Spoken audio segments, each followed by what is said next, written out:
Welcome to Beyond Your Why podcast, where we go beyond just talking about your why and actually help you discover and then live your why. You see, we believe that knowing your why, that driving force behind every decision you make and every action you take, is the essential first step to really knowing yourself. It allows you to move forward faster and have a bigger impact.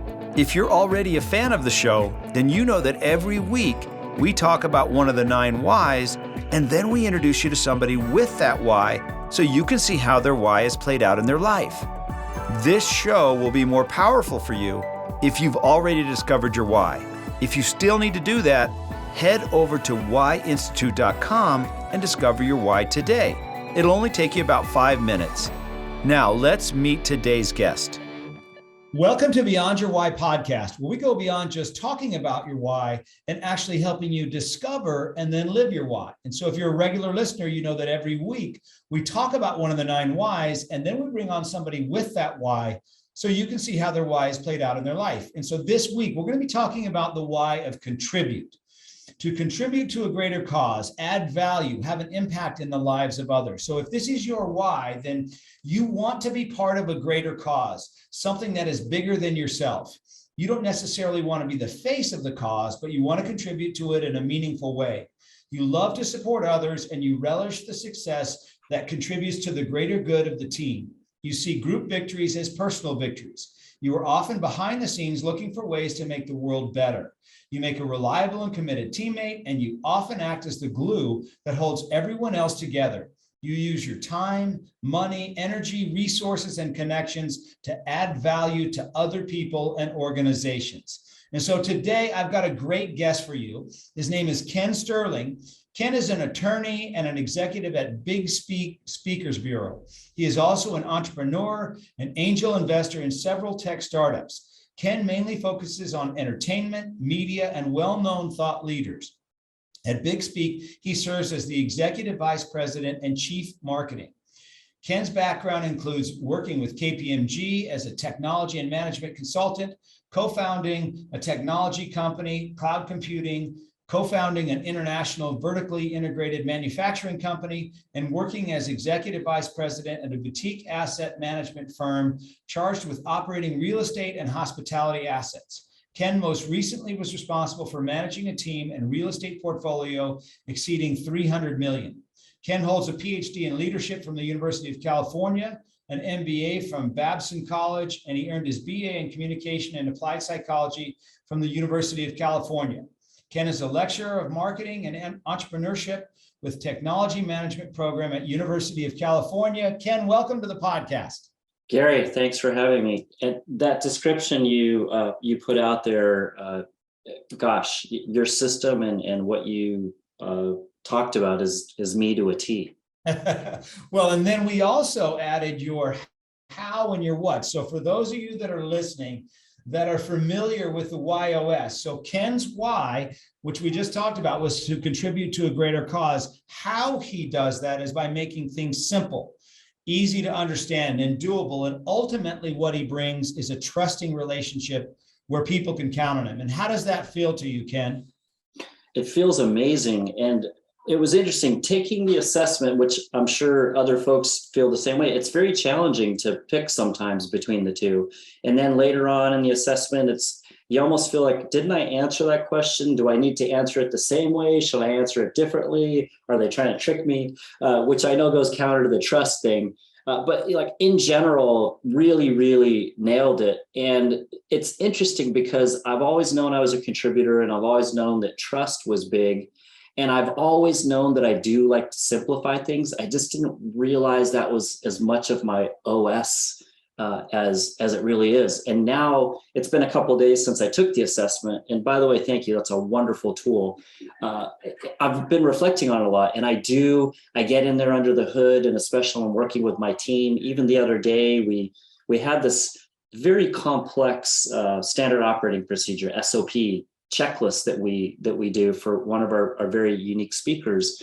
And I remember saying to one of my colleagues, we've got to make this easier for the team. And what I explained is we don't just need to do it for the team. We need to do it for us, because the simpler we can make this, the more autonomous people can be, the less they're going to come to us and ask for clarification. So, candidly, as much as it's altruistic, I also believe that part of my OS on that is self-preservation. Mm. And so if you make it simple, it's easier to stay in that position, or what do you mean by self-preservation? So in other words, preservation of my time. And what I'm learning, and as our hourglass starts to maybe go over the middle mark, as some folks here might be familiar with, I'm beginning to understand that really the only thing I have, that the thing that I have for myself, and really what I have to offer to the world and to make the world a better place, which is a big part of my OS, as you and the assessment have pointed out, really what I have is time. And the more that I can help people make decisions on their own, the more that I can help them do things, and the more time I invest to simplify things now, which does take time, the better it is for the stakeholders that I'm involved with, and then ultimately the better for me. I love that. Well, Ken, let's go back in your life for a bit. Let's go back, and where did you grow up? What were you like in high school? Interesting. So I grew up in New York, and I came out here to California for high school. And by the time I was wrapping up high school, we have the senior yearbook, and they do, the best dressed and the best looking and the most likely to succeed. Unbeknownst to me, until the yearbook came out, they created a new category. And for me and for one of my classmates, and the category they came up with was most nonconformist. And I remember being pretty chuffed that I made a category in the yearbook. And then sometimes later I reflect on that and say, okay, was that a compliment or not a compliment? So as a kid and in high school, I was definitely a connector. I spanned a lot of different groups of people. Back in those days, there were the surfers and the skaters and the loadies and the stoners and the jocks and the preppies, and the mods, and also the punk rockers. And I had friends in every one of those areas. My closest and best friends were skaters and surfers. And then, kind of like Bill Clinton, there was the stoner era, and I might have inhaled once or twice. Yeah, I can see that. So I picture you as everybody's good friend. Everybody liked you. You were not a troublemaker so much as just people enjoyed being around you. Yes, and what was very interesting is that there was a certain type. There was maybe a certain clique, and I think it was kind of like the football guys. They didn't like me, and I didn't steal their girlfriends or anything like that. I think I was just very counter to kind of their culture. So I remember kind of reflecting on that at the time, and not feeling good about it, and also realizing, and my nano told me this, you can make some of the people happy all of the time, all of the people some of the time, but you're never going to make all of the people happy all of the time. And, years later in therapy, therapists saying, hey, it's none of your business what people think about you. So, I think now I'm resolved with that. In high school, it was slightly challenging, not the end of the world. Okay, graduated from high school, you go off to college. Now, where did you go to undergrad? So great question. Did not graduate high school. Was kicked out 3 weeks before graduation. I don't know if it's anything super scintillating. I got into it. So I had moved out of my house when I was young. So I was homeless for a while, and I was working, and I was also studying for 2 classes and kind of dozed off. And my fault, my accountability. Teacher called on me. We kind of got into it because I pointed something out incorrect, which we know as adults and evolved humans, sometimes you just graceful and don't put people on the spot in front of 32 other kids. So got kicked out of high school, did not graduate, did not walk. And then much later, so I went in and kind of became an entrepreneur. And, the first real kind of formal company in my late teens, early 20s. And I just dug into that really, really deeply and didn't really emerge into academia until much later in life. And by that time, had to, I shouldn't say had to, got to go through a JC and, kind of move up through there and really focused, took some time off work and, got the transfer to the 4-year university, got that degree, got an MBA, then, hey, why not wait? There's more, did the PhD and some other things. So how many years out of high school did you then go to college? How many years were you in? So you started a business right at the end of high school, didn't graduate, started working with that business. And then how many years later was it before you went back to school? About 20. 20. About 20 years. So, it was great because I remember my first day of being on campus and, sitting in this classroom with, really, a bunch of 18 and 19-year-olds. Most of them, the classes that I was taking were all transfer classes. So these were all students who wanted to go to 4-year colleges, and really some really good people. And again, I'm the connector and, I want to create community and I want to do all these things. And it was actually great because I had this kind of internal game that I was running on myself. I didn't belong here. What's this old guy doing here with, a bunch of, and I remember, and I'm going to be at a wedding in 2 days with a really good friend who I met at the JC. And he walked over to me after class and he's like, "Hey, are you doing okay?"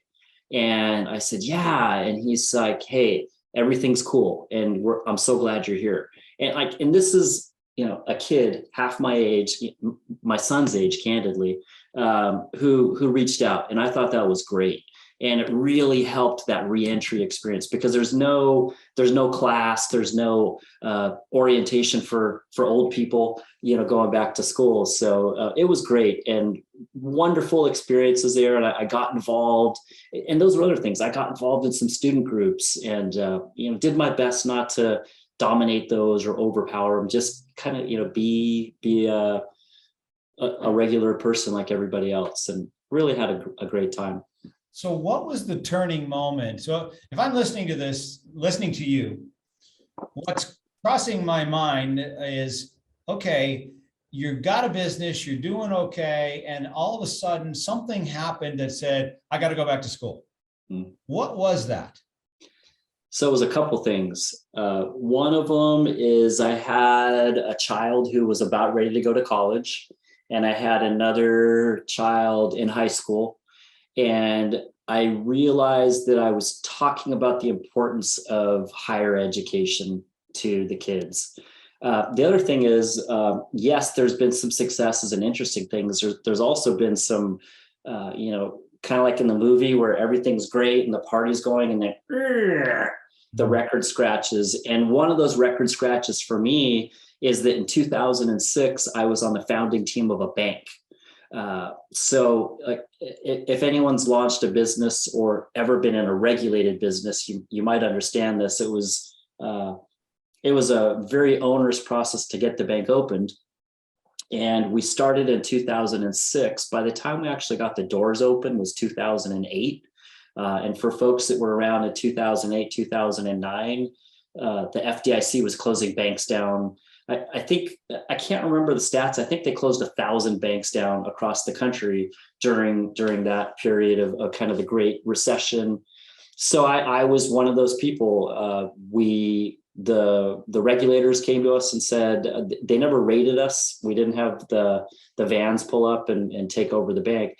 They said to us, "Hey, the way things are going, we think you're going to need to close the bank down. So why don't you liquidate your loans? Why don't you return depositors?" And that was really what the regulators needed, is as long as depositors got their money back, then they didn't take a loss and it wasn't a hit for them. So we did all that. And it was fine. I was kind of cruising along, and I randomly get a LinkedIn email from a former employee that I had laid off Christmas of 2002 at our tech company. And not that I want anybody to watch my TED Talk. I actually talk about this on my TED Talk of how to be present with your people and how to be in the room when you need to give them bad news and how to communicate.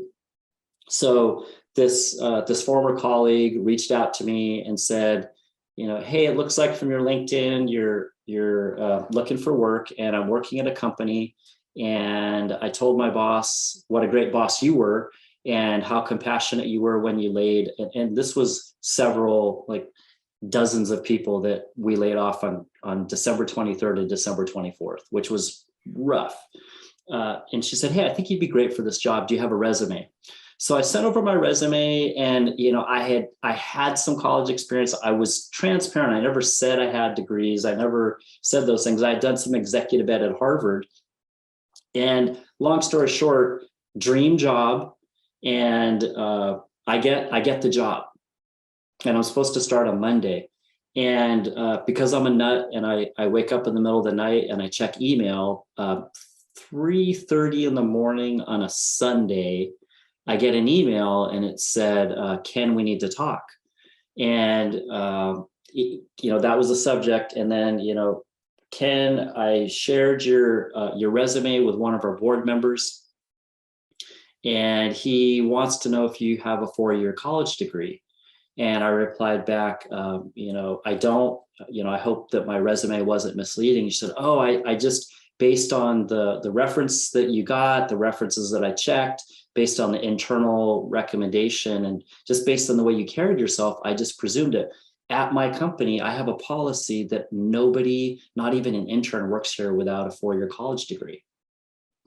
So it was a very interesting moment for me, because I felt shame, I felt anger, I felt confusion, and I actually had lunch with the founder of BigSpeak, and who's been a very big mentor and very important person in my life for years.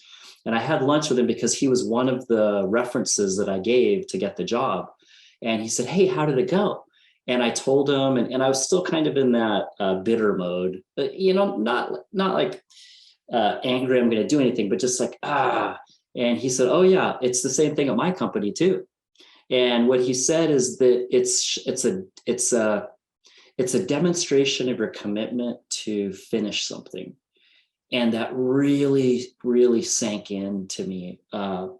So I seriously finished that lunch, got in my car, I drove up to the JC, I found the counselor's office, and I sat down, wonderful, she's retired now, Christy. And I said to her, how fast can you get me into a 4-year college? And that was that journey. And that's how and why I went back to school, really. And I was grateful for it. And later, many years later, I emailed the CEO of that company, and I said, I just wanted to let you know, congratulations, you're doing really well. And I did go back to school, and life really worked out. So this was a great impact. And then, of course, here I am at BigSpeak, and my mentor, Jonathan, who's very special to me. I thank him constantly. Hey, it was great to go back to school. And it was great to go back to school as an adult who had been in business for 20 years. A lot of that theory stuff, I think that some people learn, and they're like, I don't know, why are they teaching this to me? Or they can't really apply it. I was kind of doing the reverse of that, especially my MBA program.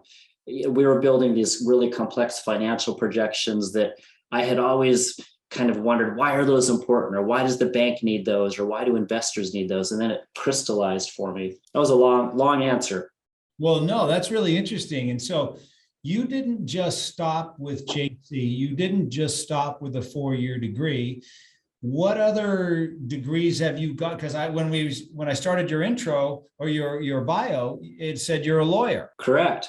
So you tell us what are the different degrees that you got, and why so many? That's interesting. And I'm back in school now, studying some more postgraduate, postdoc things. I love to learn, and BigSpeak is a learning organization. That's why we were founded. It's what we do. We, either through consulting or facilitation or amazing keynotes on stage, and you know this because you're a keynote speaker, Gary, really we're entertaining folks to keep them engaged, except we're not just up there juggling balls or chainsaws, and there are people who do that, but you and other folks, and you especially, when you're helping people discover their why and discover their purpose, and how to go out there and make an impact, you're giving people practical things, and that is learning. That's somebody who didn't know about your subject matter, or they knew very little about it, and then they sit in a seat either on Zoom or in a ballroom, and an hour later they've got some tools that you just taught them, and that's a big part of what we do. So for me, it's being a participant in learning. The mission of BigSpeak, this is our mission, not just a tagline: awakening greatness within, and a real part of that is learning. And helping companies and people learn professionally and personally, how to develop themselves and how to connect and collaborate more and be community wise. That's a big part of our ethos. Mm-hmm. So again, though, you did JC, 4-year college, then you got your MBA?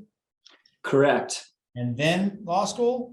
Did a little bit of law school in between, and a little bit before, and then went back and did the PhD, which was really interesting, which, by the way, was education, leadership, and organizations. So that really set me up. And during that process is when I joined BigSpeak. And again, I actually like my journey. I'm not recommending it for lots of folks, and including my own kids. I think every learner's experience is individual, and how they meet the kind of the learning atmosphere. So for me, when I landed at BigSpeak full time, it was a culmination of, it was almost like one of those movies where everything just comes together and the detective puts it all together. And for me, being at BigSpeak is that moment. It's the most fun that I have. I say to folks, hey, we're not selling servers. We're not taking things away from people. We're doing good things in the world. And when it comes to kind of that education journey, everything's scaffolded into what I bring to BigSpeak. So for those people that don't know, and they just heard me and you talk about BigSpeak, what is BigSpeak? If they went to on the internet and searched for it, what is it? BigSpeak is one of the larger speaking bureaus in the world. There are a couple agencies that are larger than us, and there are a couple big bureaus on the East Coast that could maybe claim largest in terms of headcount. One of the things that we've found through our data is we're the largest business-focused speakers bureau out there, meaning that we really focus on business audiences, whereas some speakers bureaus might focus on colleges or associations or politicians. We mostly help businesses move the needle. And that doesn't mean just selling more widgets. Move the needle for their people. A lot of the work we do is internal work. And then, of course, big, huge customer user conferences with celebrities and bands. And a couple of years ago, we closed down 4 blocks of a city, and we had Macklemore at a private conference and a private concert, which was amazing. And what BigSpeak does, because some people say, what does a speakers bureau do?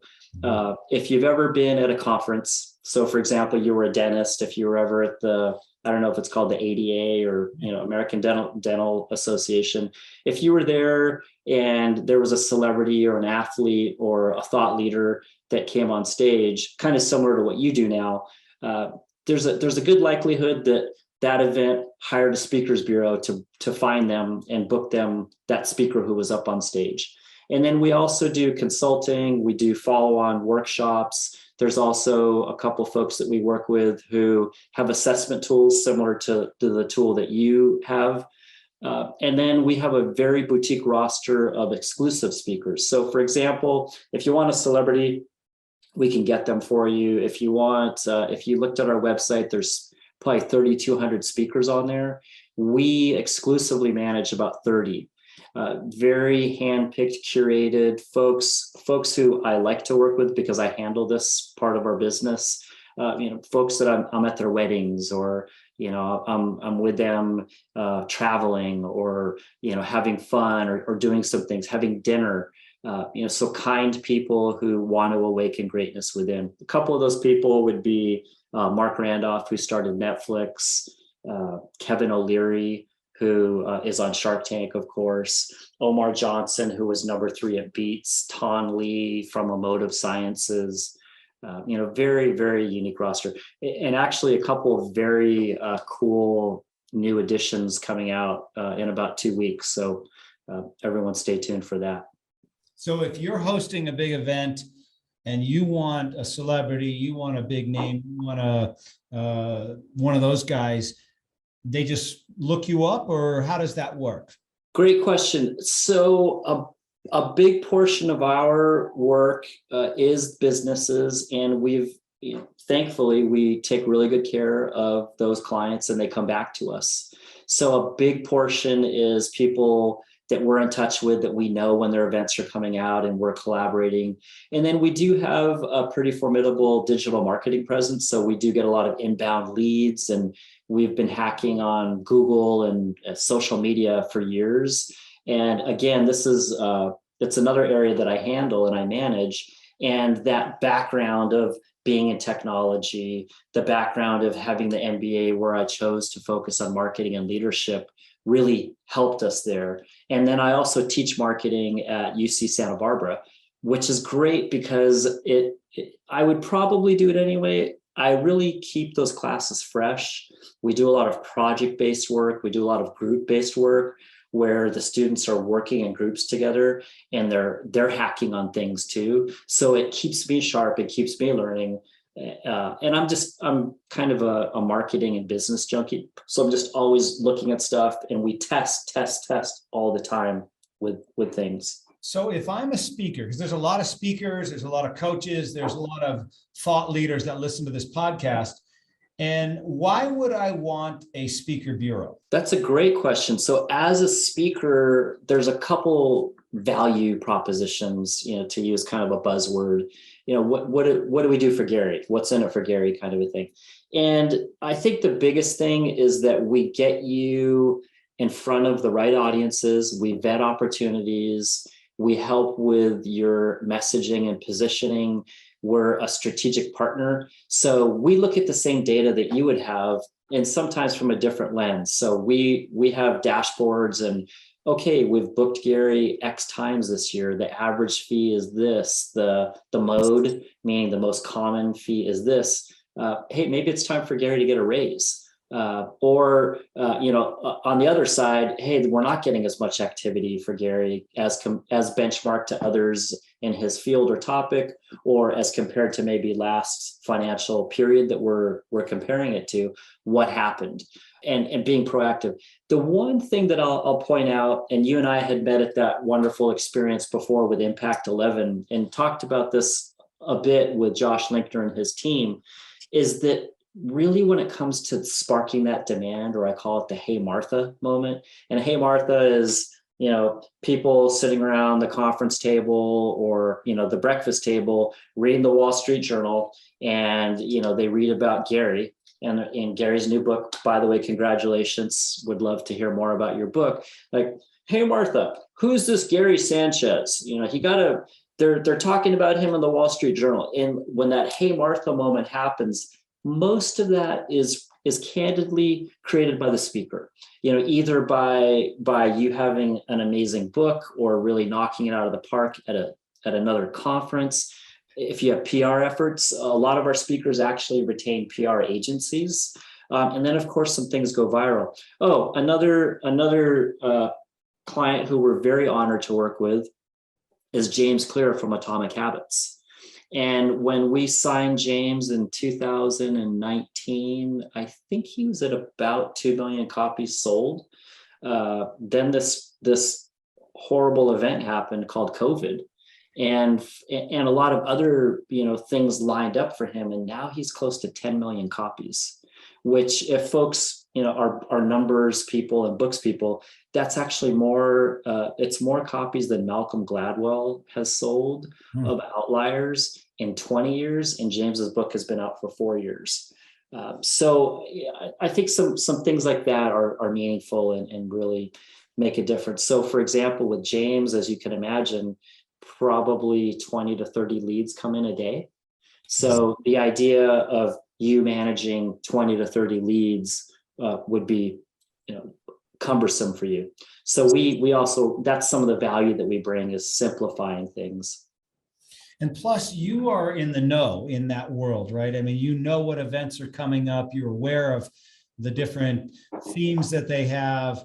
Do you guys keep databases on that kind of stuff, or how does that work? We're obsessive about it. And here's what I will share. Barrett, who's our president and one of our partners. So there's Jonathan, Barrett, and myself, who are partners in the company. And Barrett and I are obsessive about data. We've got tons of dashboards.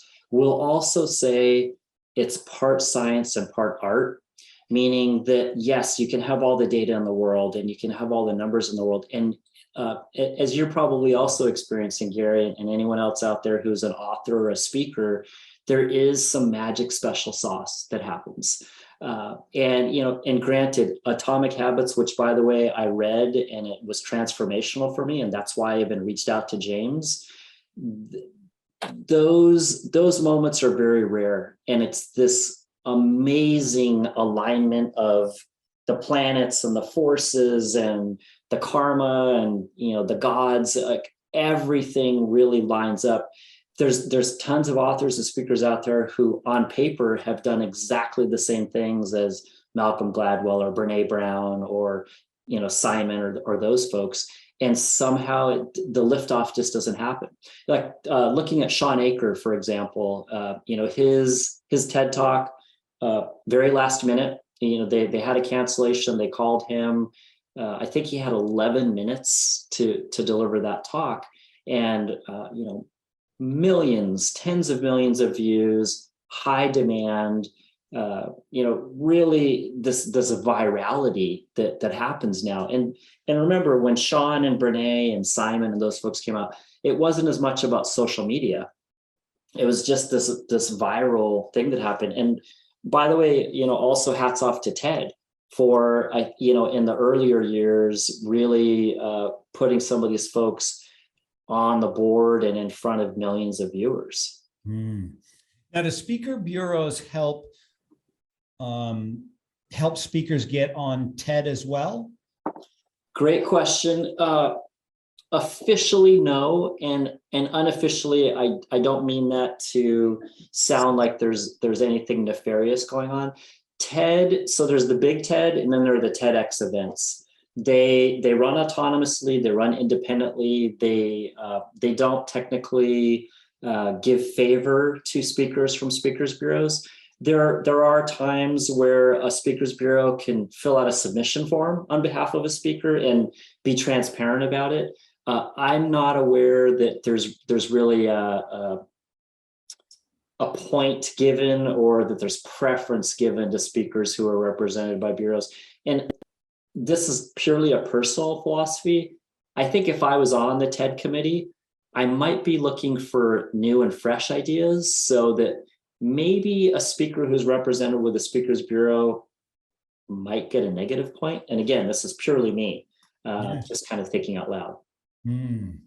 So you and I met sort of about, I don't know, a couple months ago in Florida. We were in the same room. There was only 40, 50 of us, but it's like we never crossed paths. That was so bizarre. But it was put on by a group that, they just changed their name to, what did they change? Impact 11? Impact 11, yes. It used to be Three Ring Circus. And so these are 4 or 5 guys that teach the art and the business of speaking. And so what is it that you see that separates the great speakers from the good speakers from the okay speakers? So what I'll say is there's my opinion Yeah. of, what gets me excited, for example. And then maybe some generalities that I believe hold to be true in the industry.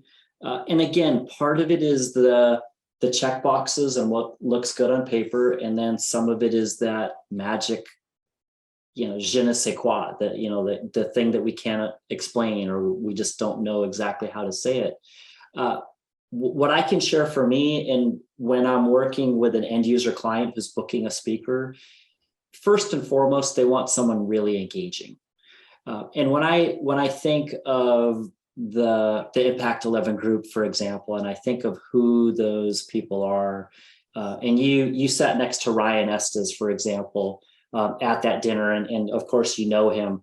Like, that guy, he gets up on stage and everyone's just glued to him. The way he moves, the way he talks, the way he pauses, the message that he has. And what we learned at that conference that you and I went to is that, just to really get on your first stage and to really do okay, you have to have 20 to 30 reps to really do that. And I used to study martial arts, and my sensei said, practice does not make perfect. Perfect practice makes perfect. So if you do your 20 to 30 reps and you're just doing the same thing every time, probably not going to have this amazing outcome when you come onto that stage, at that big event. Getting the feedback, learning, really asking people, hey, what did you think? How could I make that better? Give me the unvarnished truth. And sometimes that's asking friends or families or outsiders, people who level up and go to these types of experiences like Impact 11 and are willing to invest in themselves and up their game, candidly, and learn how to talk, how to engage, how to synthesize what they're doing into I believe that Josh's group calls it the PCT. Mm-hmm. What's the problem, what's your credibility, and what's the transformation that you offer your audience. So really holding that as a North Star, I think, is really, really important. Be interesting. Don't just be up there talking at people. Try to do some interactive pieces. One of the, and I don't know if I can call her just a speaker, one of the performers that I love to book, her name is Jade Simmons. And she's fabulous. And she's got a Yamaha grand piano. She has some synthesizers. She puts some music in there, some spoken word, some Rachmaninoff to rap, to these this engaging presentation. Again, I don't want to call it a keynote, about purpose. And it just resonates amazingly. So not everybody can be a Jade. Holding that as, hey, that's high engagement, high interaction. How can I make my presentation a little more interactive? How can I get the audience to lean in to me? And some speakers will have people go on their phone and do a survey, which I don't recommend, because that gets people's attention down here versus up there. And that's kind of the sign of death for a speaker, is if I'm in the back of the room and the last 5 rows people are like this, then I know the speaker lost them. So be interesting, be intriguing, not a lot of data, not a lot of graphs, amazing, powerful photograph that really connects to the audience and connects to the speaker. And when you don't have an image that's really meaningful, just have a blank screen. Because what we all do, and we all tend to do this now in restaurants, there's TVs, we kind of do this. So, you're up there on the stage pouring out your life story and talking about YOS. And if you have these slides, especially this data, or if someone needs to take out their phone and take a picture of it. So what you can say a couple times during your presentation is, and this is a great way to get people on your mailing list, or get them in your database, is, hey folks, I just want to let you know, I have a PDF of this whole thing. I have a workbook. I'm going to send you a link. And so you don't have to take any notes. You don't have to take any pictures, just enjoy. And maybe sing that 2 times during the presentation, which will keep the folks engaged. They'll trust that they don't need to be on their phone. Because here's the thing that happens. Phone's in the pocket. There's something interesting. They want to take a picture. They do this. all of a sudden a notification pops up and they get sucked into this technology loop and you lost them. So engagement is really, really key. Oh, I love that. That's super helpful. For me, I still compete, but I used to compete at a pretty high level.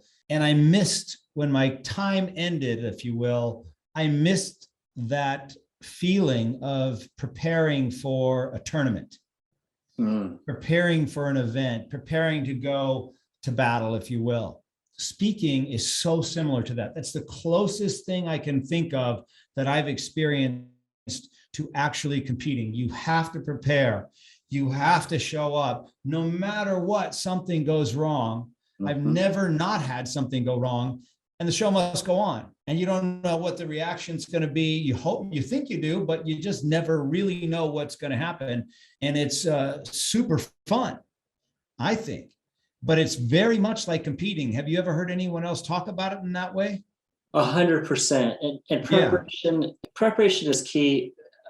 And I don't want to cliche. You've got, failing to prepare is preparing to fail.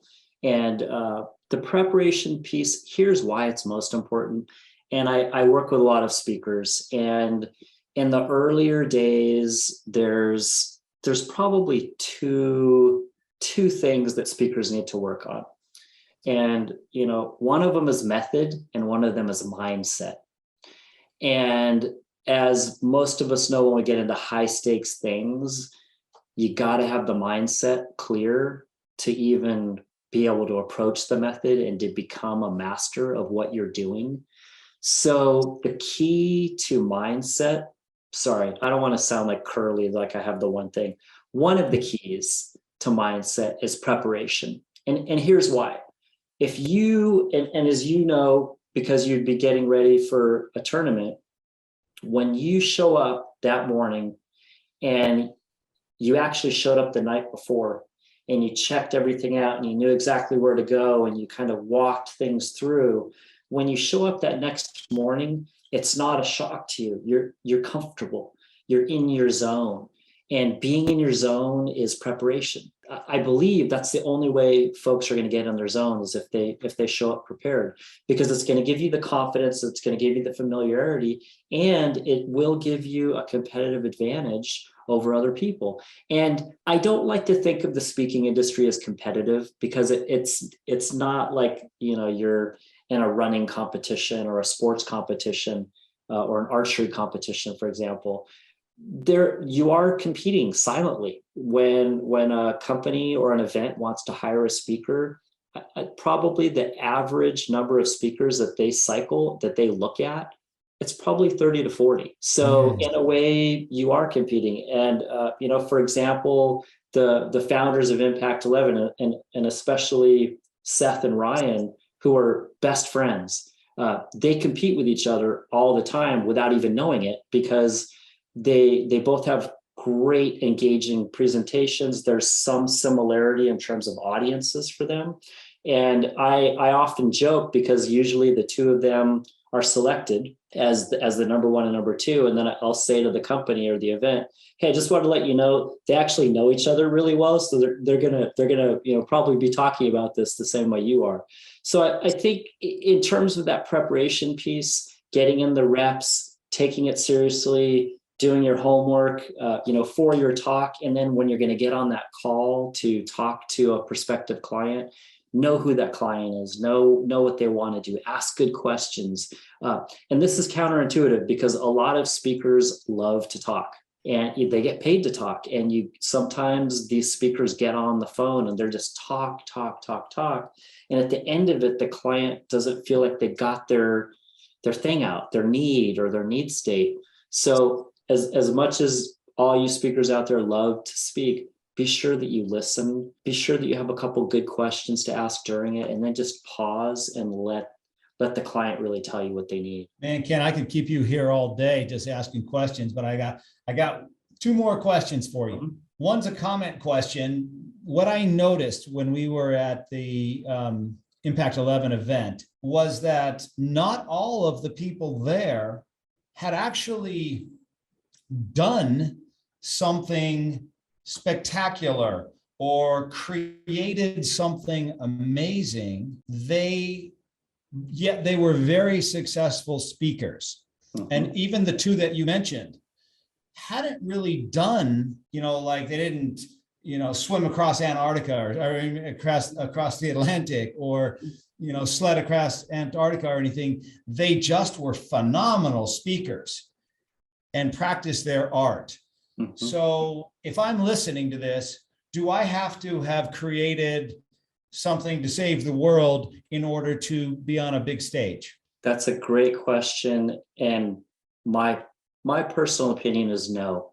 And I'm oftentimes impressed and amazed and in awe of some of these folks out there who are creating a living out of speaking, who reinvented themselves, who picked a lane and really, and I think this is important, is to be a speaker, to be an author, to be a thought leader, pick a lane.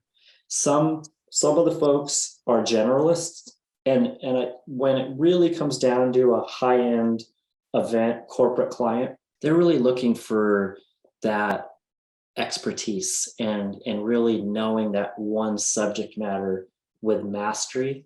And I think that's a big plus for people to consider is owning it. So for example, you've got yours and you've dialed yours in beautifully with an assessment tool, with a really honed talk around that, with books. Those are indicators to people who hire speakers that, hey, Gary's an expert. And for other folks that are considering this or wanting to up their game, no, you don't need to swim from Miami to Cuba or swim the English Channel to do it, or you don't need to conquer Everest or be a professional skateboarder to do it. There's lots of amazing speakers out there who just have a wonderful story and have focused on that one lane that they're good at and who are interesting. And I can't emphasize enough, just be interesting, be creative, do things that are a little bit outside the box, not crazy outside the box, but, do things that are a little bit unique and counterintuitive that will surprise and delight audiences. Love it. Okay, last question. I heard your alarm go off. What's the best piece of advice you've ever gotten, or the best piece of advice you've ever given? It's hard to Great question. And it's funny because going back to simplify, one of my business ventures early on, and I was very fortunate, even young, before I had done the 4-year university, is that I had a business venture who also taught accounting at a local JC, and he had done very, very well for himself, and this was part of his give back. And I knew who he was, and I had a connection through a family member, and I signed up for his class. And almost every time we met as a class, he would say, "Keep it simple, stupid." And I always had a problem with the word stupid. So I rebranded it, and I do this a lot, even with our own team. Keep it simple, smarty. And if I really had to, for personal life, for work life, the more you can simplify things, the more you can streamline them, the more you can remove the static, life will just be a lot better for you and the people around you. I love it. Ken, thank you so much for being here today. I thoroughly enjoyed our conversation. I'm sure our audience has as well. You've done a lot of amazing things, and I'm sure you're going to do a whole lot more. And I look forward to us working together. So thank you so much for being here. Wonderful. Thank you, Gary. So thank you so much for listening. I hope you enjoyed Ken Sterling from BigSpeak. We learned so much about the speaking industry from him. And if you have not yet discovered your why or your YOS, go to whyinstitute.com. You can use the code podcast50 to get it at half price. If you love the Beyond Your Why podcast, please don't forget to subscribe below and leave us a review and rating on whatever platform you are using to listen to our. Thank you so much, and I'll see you next week.